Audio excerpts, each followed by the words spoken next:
Hello guys, ndabasuhuje mbahaye n'ikaze kuri YouTube channel ya Boss Fabrice. Uyu munsi nkaba ngiye kubereka buryo ki wafungura international Instagram account. Mumaze iminsi mubona abantu benshi kuri za TikTok bavuga buryo ki wafungura international TikTok account, ibintu nk'ibyo ngibyo.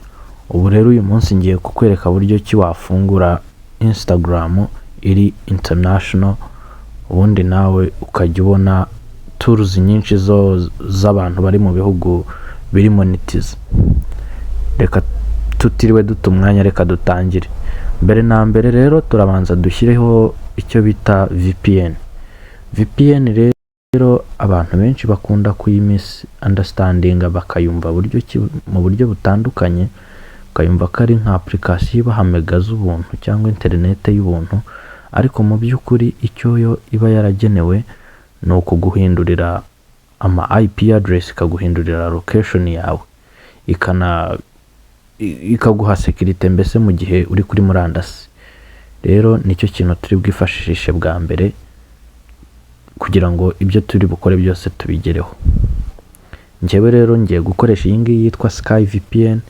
Abayizi barayizi, ni nziza cyane, biterwa n'umuntu na choice ye ku giti cye. Hanyuma turaza kuza hano kuri Instagram.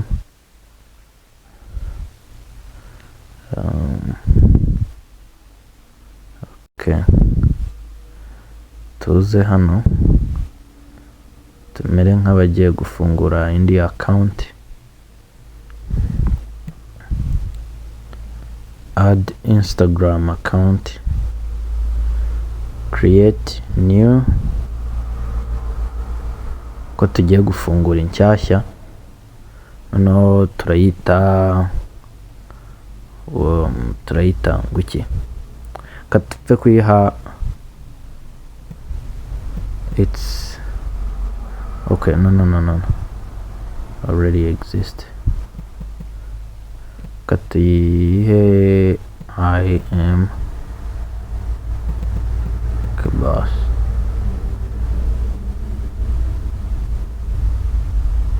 Ko bari kuduha amazina mabi. Okay. Katugire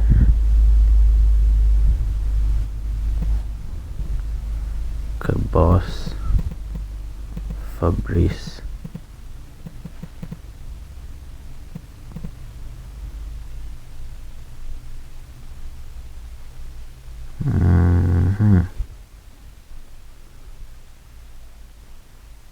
Kadufite gufata rino. Noneho icyo turi bukore, turakora next.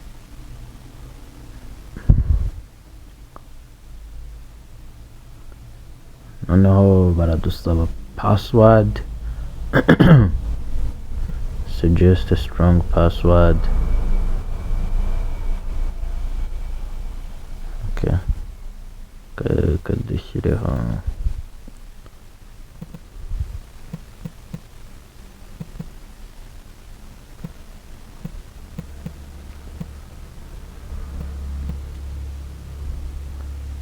next.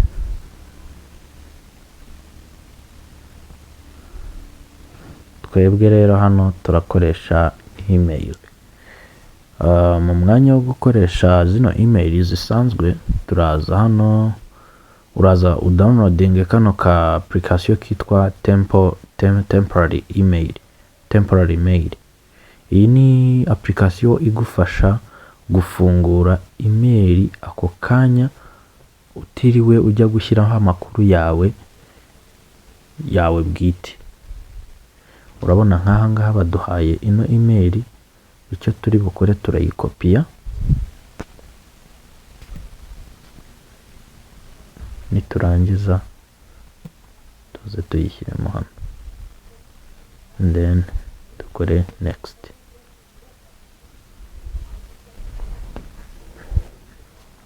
Noneho urabona ko batubwiye ngo dushyiremo confirmation code.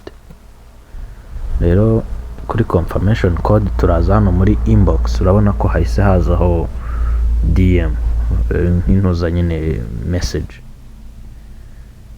Noneho icyo turi bukore turaklikaho,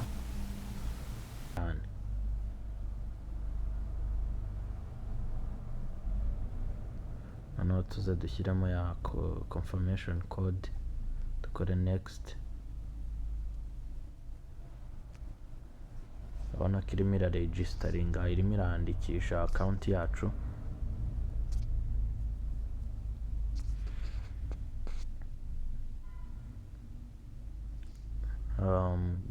Get Facebook suggestions, ibi ntabwo tubikeneye kuko bashobora guhita badirectinga account yacu ku bantu dufite ku ma Facebook, kuko akenshi na kenshi ntuza ziba zikoresha ama cookies bakiba ama data yacu.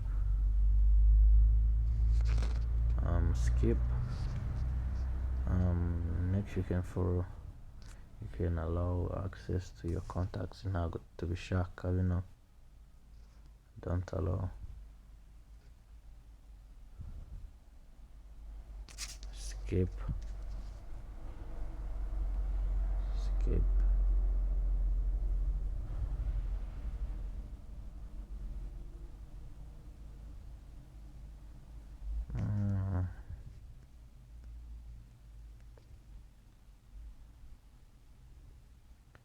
Okay, ubu rero account yacu twamaze kuyifungura. Rero mbere yo kugira ikindi kintu wakorera kuri account yawe, nuko hari ibintu bitatu by'ingenzi ugomba kwitaho. Ikintu cya mbere, ntabwo ugomba gufollowingaho abantu benshi, icyo ni icya mbere.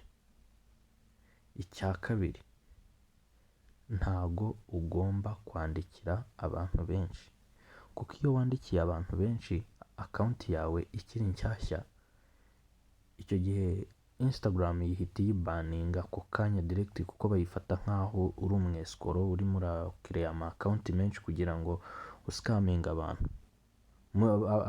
Abantu benshi murabizi nyine kuntu iyo ubonye nka Instagram ifite aba followers 3-2 akakwandikira guha ama offers, kuntu ibyo bintu bibangama.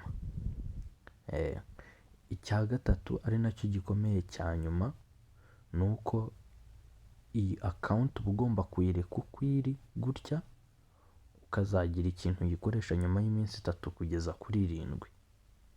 Ndabisubiramo, iyi account nta kintu uba ugomba kuyikoresha kuva ku minsi 3 kugeza ku minsi 7. Nibyo. Murakoze rero, mwakoze kubana nanjye. Nimba uri mushyashya kuri iyi channel, kora subscribe, tuzahurire no mu zindi video. Subscribe na like, usharinge inshuti zawe zishobora gukunda ino video.